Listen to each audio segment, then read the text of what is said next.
Hey everyone, welcome to Three Guys, One Movie. We all saw A Quiet Place. Woo. What'd you guys think of this movie? Fucking amazing. Literally just like, it was amazing. I was a little worried going into it. Like, John Krasinski's first film. Not true. He directed 2 movies before. First big horror film. Big, release. Blah, blah, blah. Yeah. And I was a bit worried. I'm like, he's like a comedy. He's a comedy actor, and it was amazing. He did a really good job. Like, it was him and another guy that did the screenplay, and I'd like to read the screenplay because it was just a really good movie. Like, it would be a good book. That's what it is. But I loved it. What did you think, Zach? I thought this movie was pretty okay. Pretty okay. I liked it. Didn't love it. I found it kind of went by really, really quick. It could have been longer. I don't know. It felt like I don't think it needed to be longer. It could have. It just it set up everything and then really quick just wrapped it up. I actually even think there's 1 or 2 scenes that could be removed. Probably or explained better. Yeah, that's more what it is rather than removed. There is one specific scene that I think is completely unnecessary. Which one? Which I guess if we're getting into spoilers already. Well, our podcast is spoilers, so spoiler alert. Three Guys. If you're listening to this and haven't seen it, you're an idiot. The movie sets up this whole thing that they live in a world where you're not supposed to make a sound, or else these things will find you. And somehow his older son, not the one who dies right at the beginning, but the other one, has never figured out how water works until day 480 when he brings him to the river. And that's the scene that I think is kind of unnecessary because it would have rained by then. He would have somehow been. He definitely would have been fishing. His dad wouldn't have taught him on day 400. Whatever. Yeah, there's no way he would have seen water for the first time and been like, oh, water makes noise and that cancels out small footprints and stuff. Louder noises cancel out smaller noises. And he's not a 4-year-old. He's 12. He's probably 11 or 12. Like that, yeah. I like that scene. I do cool. understand where you're coming from, but I liked it as a character moment. I liked it as a character moment, and it was a really cool way of explaining the whole louder sounds cancel out your smaller sounds. And I know it had to be there for the narrative purposes of having the two of them have that conversation about the daughter. Be like, you should tell her you love her kind of thing. That part was cool, though. I liked that part. It was had to bring that up. It was emotional, and you kind of were and he was like, I never stopped loving And then, that's the one of my scene that follows that one, when they're walking back, and there's an old man who screams at them in the woods. Okay, yeah. Was the most confusing, out of place The thing is it was silly. It came worked off for as me. almost... I didn't want to laugh, but it came off as something where I was kind of like, huh? Yeah. It worked for me in a sense that it would make sense for the old man to want to kill himself, but to endanger the lives of a child and another man. It's just the way he did it was stupid. It was the way it was shot. Yeah, too. They zoomed in on his face while he was screaming. He's just standing there, just staring out into space, and all of a sudden it's just I just thought it was awkward. Have you ever seen The Descent 2? Oh, yeah. Because there's a scene at the end of that movie when the girl just screams to get a bunch of creatures to run at her, and it reminded me of that, and that's not a good thing because The Descent 2 is a bad movie. So... Well, that happens twice in the movie. But the second time with the dad didn't actually bother me. No, that one felt really out of place. Yeah. But going back a bit, one of my major complaints of the movie is the talking scenes. I found those... I actually wish there was no dialogue in it. And it was only utilized just to... basically spell out to the audience the theme of the film. Yeah. And just basically talk about, what was it?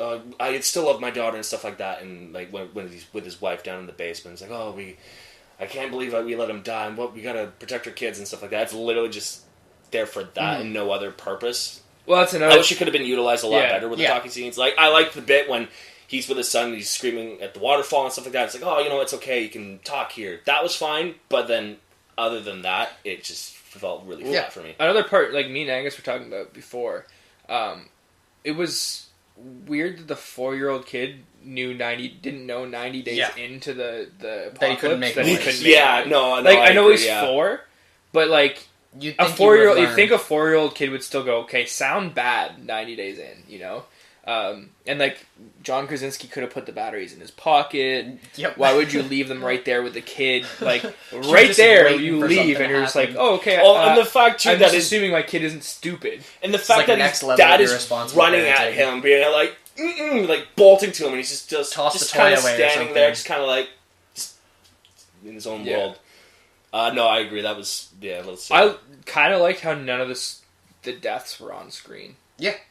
No, I don't think the movie needed. I don't think it violence or needed, anything and it like was that. not a violent film. No, it didn't need to be. I mean, the monsters were violent in themselves, but it was not a violent film, which No. I didn't mind that it was gory. The monsters themselves were cool. Yeah, no, I liked them. I mean, I thought they kind of were a they kind of homage. reminded me of like other movies I've seen, like specifically, if anyone's seen Feast, the creature, specifically just the faces, not necessarily the creatures themselves, but just the faces, kind of weirdly gave me that vibe. I liked how the things that kind of opened up on its head. Yeah, like it was kind of like moving as it was trying to like listen for things and like. No, it was neat since they're sound sensitive that Yeah. they do that. I guess like I was sort of being negative with it before, but that's more of just like a logic flaw that I was going. Oh, for. the only flaws I have in this film are logic flaws. Yeah, that's really. the same thing with me. Not I really like there's any story flaws. on I a have technical level. I think it's really well made. I think all the sound design's good. I think it's really well shot. It's really well made for a directorial debut. Too much score, I found. Yeah, I found it got to the point where like I wish it was quieter. Yeah, I do kind of wish. I think what would have been cooler was more like a Last of Us kind of guitar. Well, I almost wish there was no music at all. Like if it was just straight up sound effects the whole time, I would have been fine with it. Yeah, no, I because totally the few agree. times that the music is there, it's noticeably there, and you're like, oh, there's music now. A story element I have a problem with was the realization of her hearing aid. It should have come sooner. She should have realized sooner, or they should have realized at the end, because when it first happens, I don't like this when I'm watching a movie when I'm ahead of the person in the film when we know already. Mm-hmm. No, yeah, but it becomes frustrating. But that's the thing, is that she wouldn't have known the first time because the monster was behind her, and but she then didn't, I know that. Didn't hear it. And then the second time, she's like, it's the right on grain silo top of her, happens. and she turns it off, and she knows it's going. The grain silo, she doesn't turn it off. It just runs away. Yeah, when she it's on knows top it of her. happened. Like, how do you not pick up on it? And then she turns it off when she's in the truck at the end. Like, she's got to be pretty much causes her dad to get killed. Yeah, she's got to be a 14, 15-year-old kid. She could have saved her dad's life if she just realized in the silo that was what happened. Mm-hmm. So that is the story flawed to me. I don't think they needed to kill John's character off. I think it works for the theme of the film. It also does make you kind of question, I guess. How smart his kids are. No. I was going to say it kind of makes you question the whole logic of the sound thing, because it almost, you could have fixed this scene by just removing one shot, which is when he knocks down his axe there. Mm-hmm. That shot wasn't there. That scene would be great. The problem is when the axe falls, that made enough noise to make it stop attacking the truck. Why didn't he just chuck the axe away at the house that he was standing That's what I was beside? thinking too. He didn't need to kill himself. He didn't need to die. Yeah, throw it at the shed where he got it from. Yeah. They're like, oh, run! Because even just it falling on sand was enough to make the thing like turn around. Exactly. Like, what the fuck? Like if that shot was removed. But was the sound that it was creating against the truck big enough to disguise other sounds? No, but it reacted to his scream. An axe on dirt. Mm-hmm. No, I'm talking about it was destroying the truck at the time. And it stopped immediately when he dropped it. Okay, I forgot. So this teeny tiny little noise. Yeah, so he could have just thrown it. But maybe he needed to make a bigger noise. That's, again, though, like, that's another flaw where I'm just thinking about it from a logical standpoint rather than thinking about, like, I can't complain about the movie in terms of, like, enjoyment or anything like that, because I did really enjoy it. It kept me tense. I wouldn't say it was scary. No, I wasn't really scared. I sat with my face like tense. This, like behind a sweater the entire time. I was extremely stressed the entire film. Yeah, it's more of a movie that stresses you out rather than actually scares you. I thought most of the tense stuff for me was with Emily Blunt's character. Yeah. Other than that, like, I thought it was pretty good. Yeah. Oh, the nail scene. I wish. Like, I'm happy, like, with a film like this, because, like, a big complaint I have with horror movies is jump scares. Mm. With this, there's, like, one really cheap one in there, though. There's a couple, though. But the one in the shower with her hand? The raccoon. When it gets smushed, and it does the jump scare noise. That one was bad, and the one that made me laugh was the hand on the shower door. Yeah. The raccoon one was kind of just, like, classic. But that's the thing. Like, I think the idea of having jump scares in a movie like this, where the film it makes more sense. Yeah, but I hate that they still use the jump scare noise. Yeah. Oh, you don't need to make... I would have jumped regardless if the hand just came out and squashed the raccoon. Just the thing is that something like that shouldn't be alive 90 days into the apocalypse. Like, all animals should be dead. There's a lot of them. All animals should be dead. But that's another question. That's the other great thing about this movie. We don't know where they came from. We don't know what they are. We don't know what started it. And that part of the movie made me like. That's why I love it so much. I think it would have ruined it if they went in depth trying to explain where they came from. Yeah, they're like, oh, they're specifically taken from this animal that That's I what didn't I care. really liked about the newspaper articles, like Angels of Death. Like people were just saying they were demons, like becoming like. I just thought it was great that they came from nowhere and they didn't explain where they came from, what they are, like. Kind of reminded me watching It Comes at Night, but It Comes at Night was 100 times better. Yeah, It Comes at Night's a much stronger film that deals with a similar subject. But like, I still. It's a good movie. Like. It's not terrible. It's made my top 20 favorite films of all time. Jesus. I just loved it. It's not that great for me. I really liked it though, and it's one of those movies where I guess to its credit, most of the flaws that I have with it aren't flaws that I had with it while watching it. They were things that I had with it thinking about it further. So immediately walking out of this, I thought much higher of it than I do now, but at the same time, I don't think my score would have changed because in that moment, I was totally into it. Like, even though now, looking back at it, I'm like, yeah, there's definitely some errors in terms of, things not being explained properly or whatever, but at the same time, it didn't bother me until I stopped to think about it, but like, while watching during the the movie, film, yeah, I was totally with it. Just a quick thing, I hate the ending shot as well.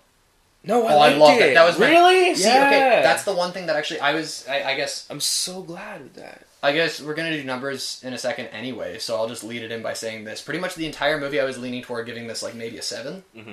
And then the last 5 minutes kind of was enough for me to bump it to an 8, just because I enjoyed the fact that this movie realized that it was getting silly and just jumped with it. I would have been so mad if they tried to make this movie like action, because it kind of almost has this tongue-in-cheek playfulness at the end of it, which is weird. Yeah, like the cocking of the shotgun being the final shot and whatever. Yeah. Instead, you could have this could have been so much worse if she just held her hearing aid up to the speaker and all the things on the lawn's head started exploding, like in Mars Attacks. Yeah, or they just tried to make worse. it so it was a giant action scene of her blowing off all these things' heads. I like that it's totally just like... Did they die? That's it. Did they live? Who knows? Also, me and Mitch saw this at a pre-screening and someone farted while it was really yeah. quiet, and our whole theater was just cracking up. That was hilarious. And it wasn't even like she was like, I'm really scared, I just let her rip. It was just like, I let her rip. But my favorite part about it was during a nothing everyone's trying to be quiet while watching this movie, and then some dude just farts, and because everyone's still trying to be quiet, they're trying to laugh quietly. So you're snickering. Stifling laughter, like... just like a bunch of people everywhere. Like, it was the most awkward thing. But yeah, I guess I already said it, but my number for this would probably be an 8. That's where I'm leaning with it. Yeah, you're gonna hate me. 9 out of 10. Fucking love this film. The only reason I would say 8.5 is because of the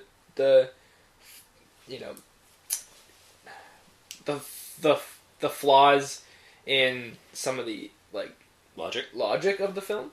But 9 just because of pure enjoyment. Like, I loved it. 6 for me. It was good. That's pretty much it. Yeah, it was good. I was never... Well, I was never really bored through the movie, but I'm really not biased that much out of it. Because I'm a giant John Krasinski fan. The Office is the best show ever made. No, it's not. Hashtag Mitch wants to fuck John Krasinski. Man crush. Yeah, I guess that wraps it up. Follow us on Twitter, Letterboxd down below. It'll all be linked, and we'll catch you next time. See ya.